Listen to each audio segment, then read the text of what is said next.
Halo rekan Pastor Corner, kembali lagi ke seri berkhotbah ya. Ini akan banyak sekali videonya ya kawan-kawannya. Jadi karena dalam bentuk potongan-potongan, maka harap teman-teman bisa bersabar. Nanti akan kita rapikan di playlistnya ya. Nah, kali ini kita akan berbicara tentang seorang pengkhotbah itu apa-apa saja kualifikasi yang harus dimilikinya. Ya tentu namanya ini adalah pelayanan yang bersifat profesional, ya, maksudnya harus dikerjakan secara profesional ya. Walaupun ini pelayanan, tetapi berkhotbah itu tidak boleh dibuat asal-asalan, harus diseriusi gitu ya. Maka hal-hal apa saja yang perlu dimiliki oleh seorang pengkhotbah? Standar minimal, kualifikasi minimal yang harus dimiliki seorang pengkhotbah. Yang pertama adalah dia harus bisa membaca Alkitab dengan baik. Lah maksudnya gimana Pak Pendeta? Kita kan sudah pada bisa membaca semua. Nah, biasanya ketika orang membaca sebuah tulisan, maka kita harus berpikir seperti penulisnya. Gitu ya. Banyak orang bisa membaca tetapi tidak memahami psikologi membaca yang benar. Nah, ketika kita membaca Alkitab, maka kita harus membacanya dan memahaminya sesuai dengan maksud penulis. Bukan maksud pembaca ya. Karena nanti kalau maksud pembaca akan sangat terkondisi dengan suasana hati, terkondisi dengan latar belakang atau kita berasal dari budaya mana, nanti akan sangat mempengaruhi. Nah, itu sebabnya cara membacanya harus benar. Seorang pengkhotbah minimal harus punya standar membaca yang benar.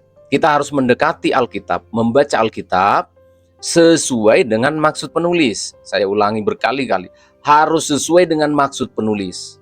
Jangan pernah membaca Alkitab untuk maksud saudara.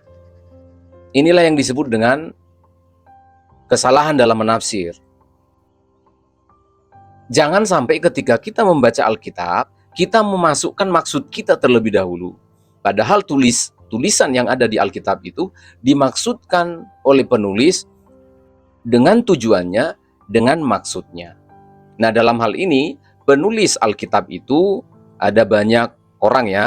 Setidaknya di Alkitab itu 40 orang lebih penulis Alkitab itu. Mulai dari gembala, rasul, guru, dokter, macam-macam nabi. Nah, kurang lebih 40-an lah. Ya, jadi mereka memang adalah penulis aslinya.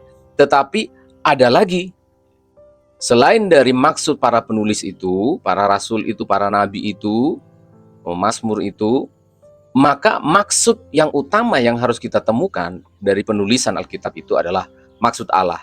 Jadi penulis utama dari Alkitab adalah Allah sendiri. Lewat pewahyuan, lewat inspirasi yang diberikan oleh Roh Kudus kepada para penulis. Jadi jangan pernah mendekati Alkitab dengan memaksakan maksud saudara, dengan memaksakan maksud saya. Kita harus selalu, begitu membaca Alkitab ya, begitu membaca natsnya, kita harus mengatakan, memaksakan pada diri kita, apa maksud Yakobus ya? Apa maksud penulisnya? Tidak boleh ketika kita membaca ayat Alkitab, lalu kita bilang, apa maksud opung saya ya? Itu apa maksud pendeta saya yang dulu ya? Apa kira-kira maksudnya nenek moyang saya ya? Apa maksud dari senior saya? Tidak boleh. Yang pertama yang harus muncul dalam pikiran seorang pembaca Alkitab adalah apa ya maksud penulis. Jadi kita harus mengetahui berarti kan, siapa penulis kitab ini, mengapa dia ditulis, siapa penerima surat ini yang pertama kali. Nah, seorang pembaca Alkitab, pengkhotbah, harus ini mutlak. Harus membaca Alkitab sesuai dengan maksud penulis, harus tahu siapa yang menerima surat ini pertama kali, harus tahu tujuan dari penulisan surat ini apa.